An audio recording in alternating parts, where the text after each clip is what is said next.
For years, my family called me a failure. They mocked my job, seated me at the kids' table, and treated me like a disappointment, never knowing I secretly owned the company they looked down on.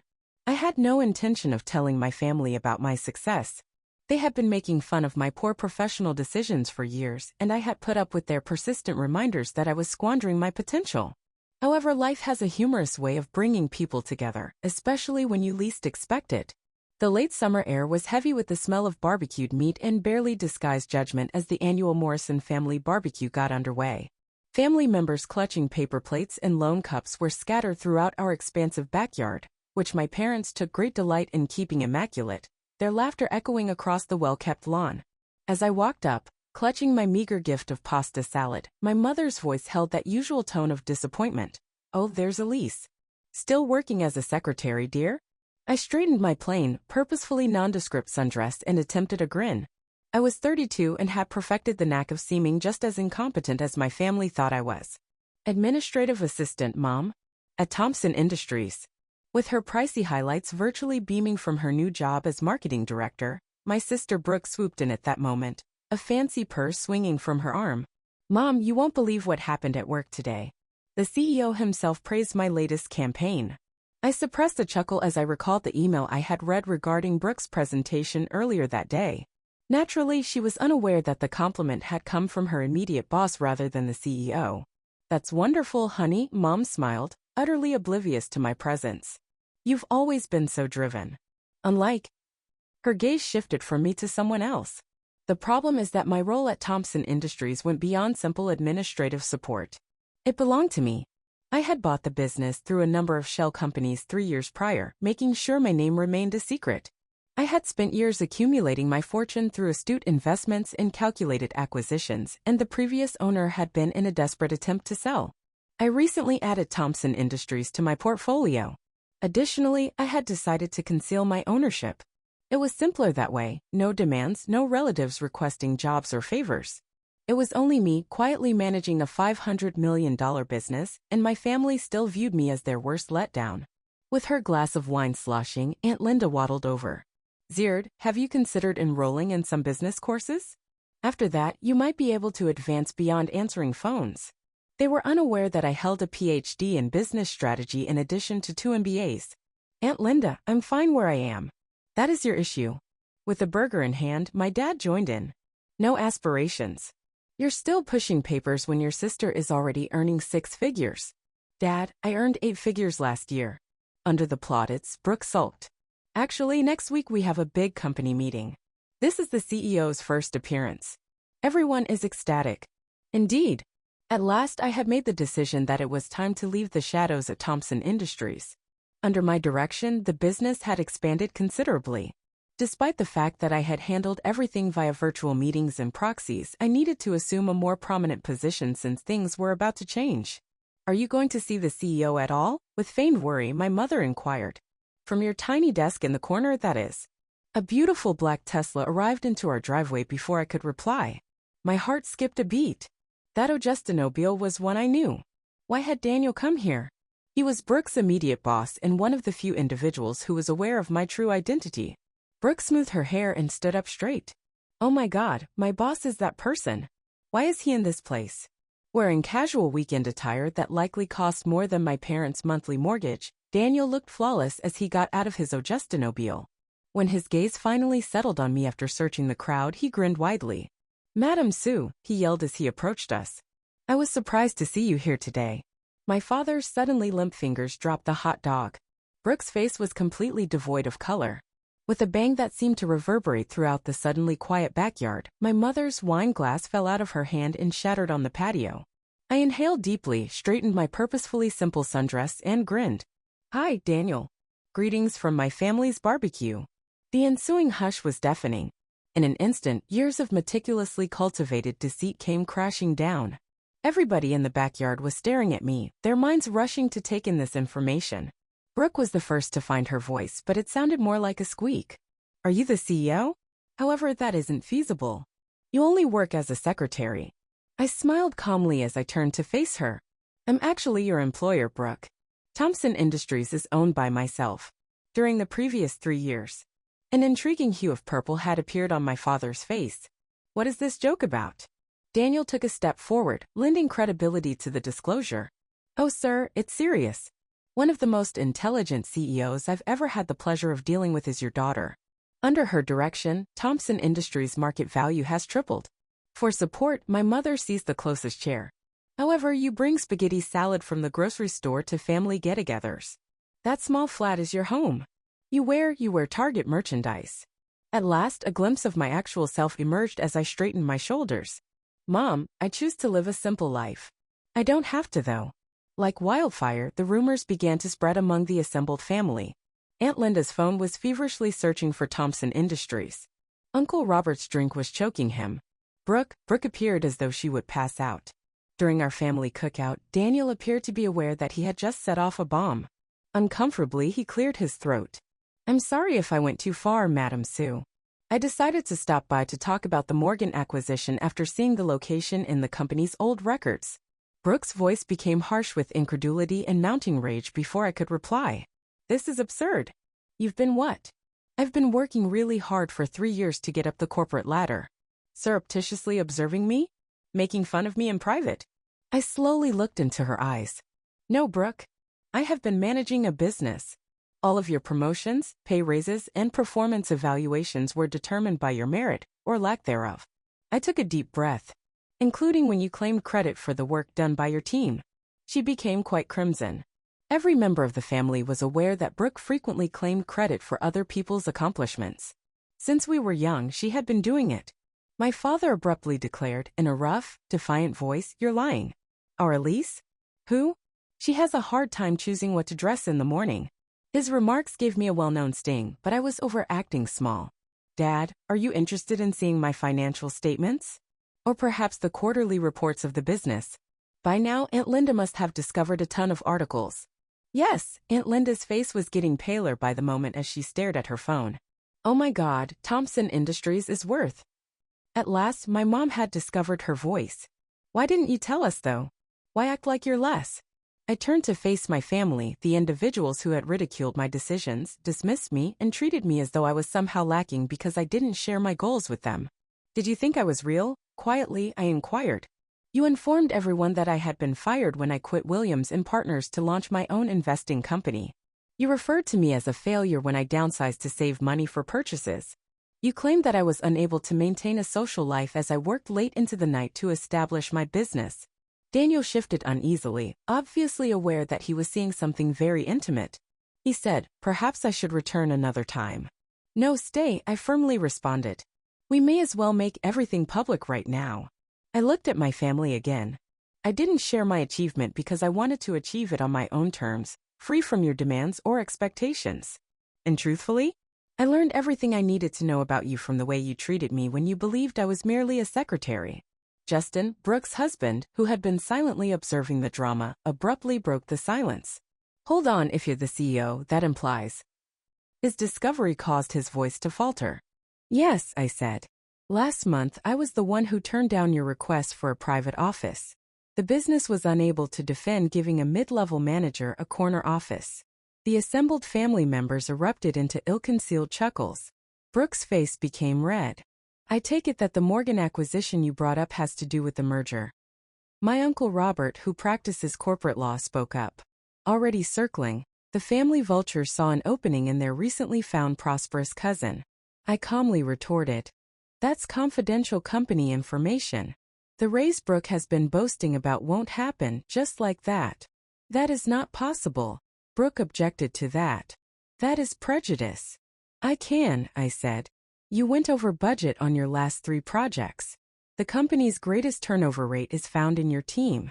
Additionally, your most recent campaign plan was turned down since it bore striking similarities to our competitor's campaign from the previous year. I gave a faint smile. I'm your boss even if I'm your sister. Additionally, my business operates on merit rather than partiality, unlike our family dynamics. My mother fannied herself dramatically and fell onto a nearby chair. Everything we said all this time. Yes, I interrupted. You called me useless all the time.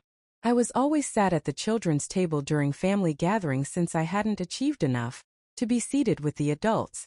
All of the disparaging remarks on my lifestyle choices, vehicle, and attire. I proudly straightened my Target dress. I can recall each and every one of them.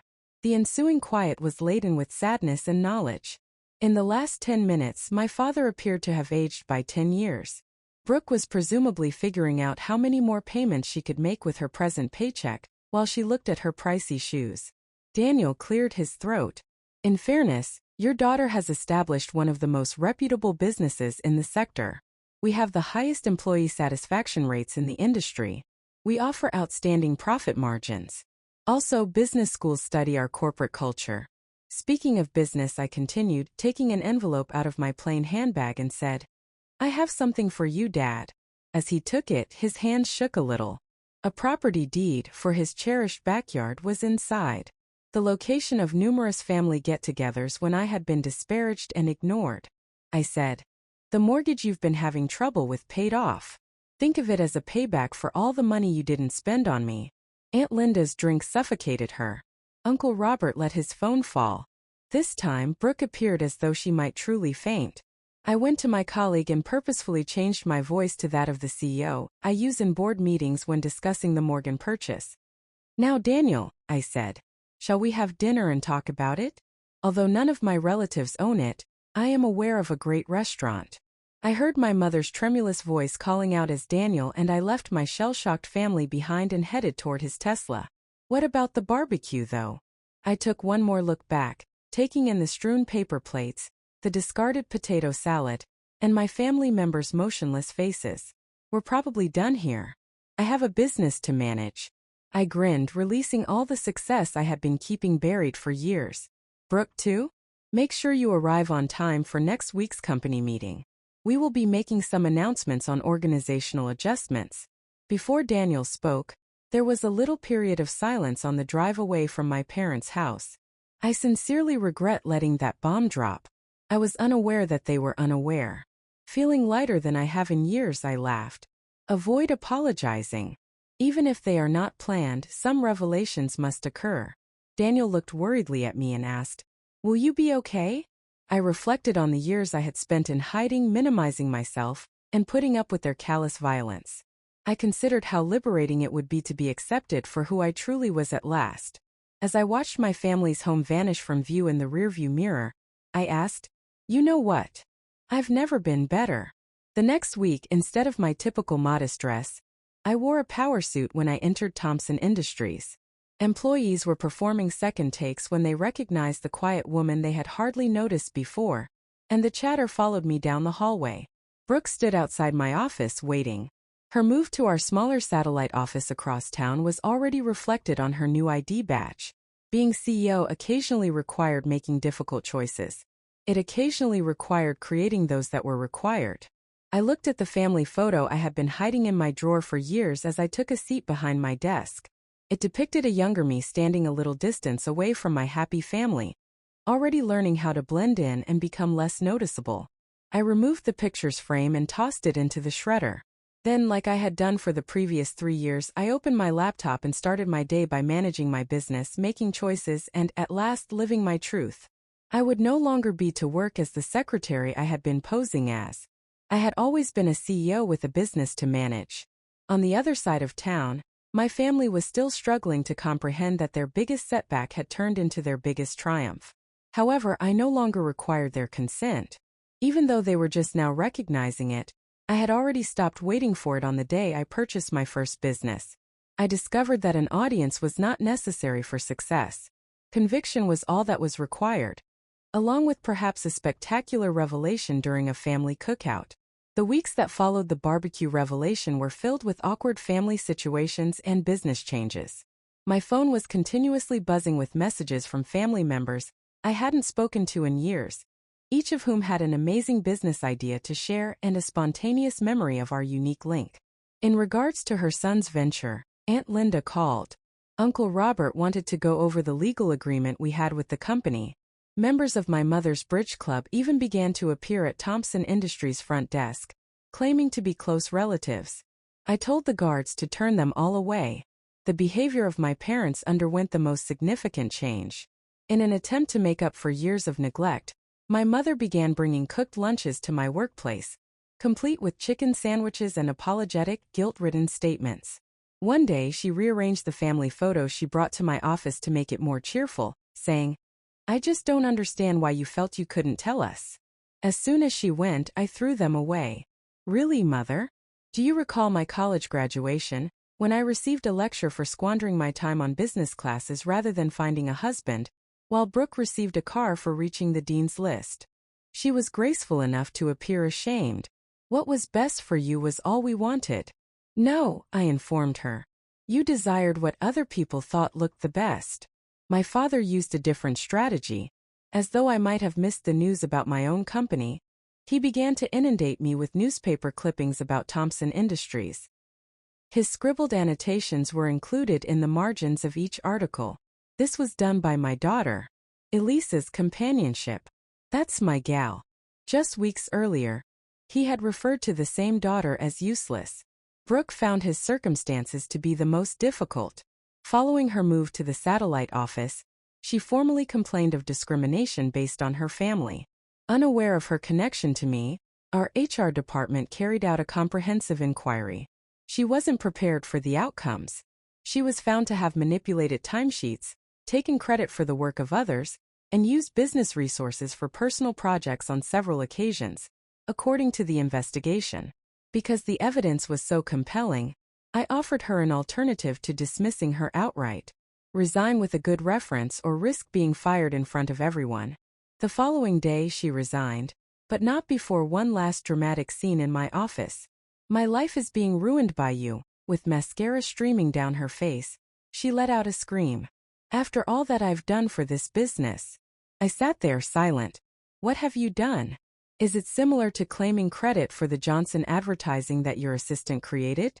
Or are you talking about the expenditure records that you have been fabricating?" That's standard business procedure." "No, Brooke. That is deception." A folder slid over my desk. "This is your letter of resignation. The reference that attests to your employment here and voluntary departure has already been signed by me. Even if it's more than you deserve, I'm doing it because you're still my sister in spite of everything." Her hands trembling, she grabbed the folder. "Don't you think you're so flawless now? The large CEO sneers at everyone else." "No," I said softly.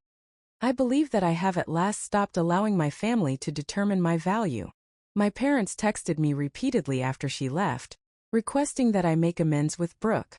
I replied with a brief letter and screenshots of her false reports. Do you want me to file charges instead? After that, they stopped texting one another.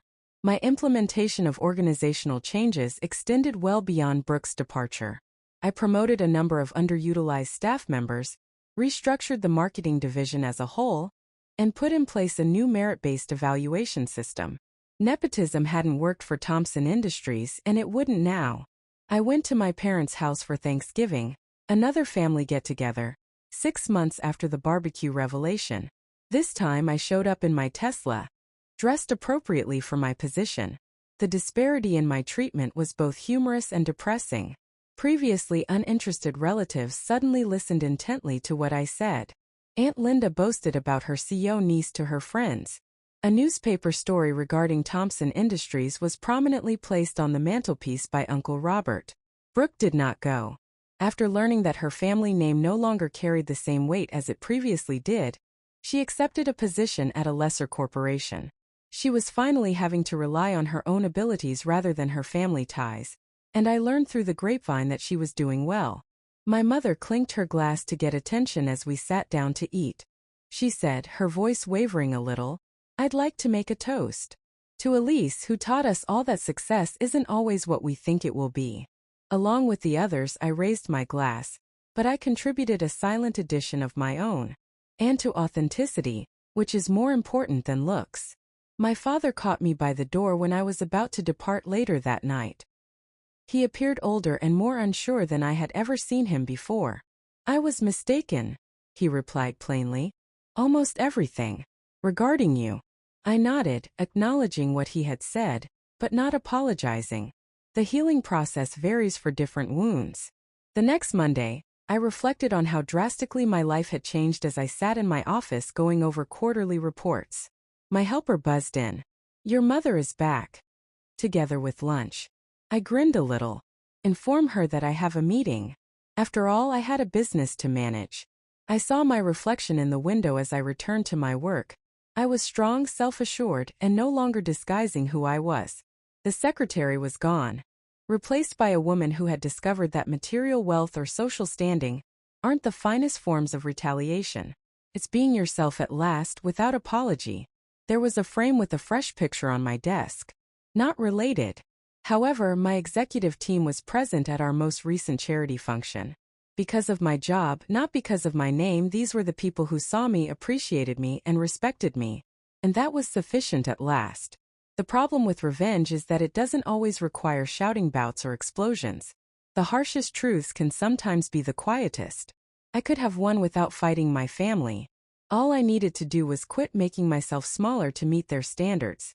Perhaps it's time to set boundaries, choose progress, and let your serenity speak louder than your anguish if you're clinging to hurt or betrayal. Have you ever been in a situation where your true win was to walk away? Tell me about your experience in the comments section. I'd be interested in knowing how the silence gave you strength.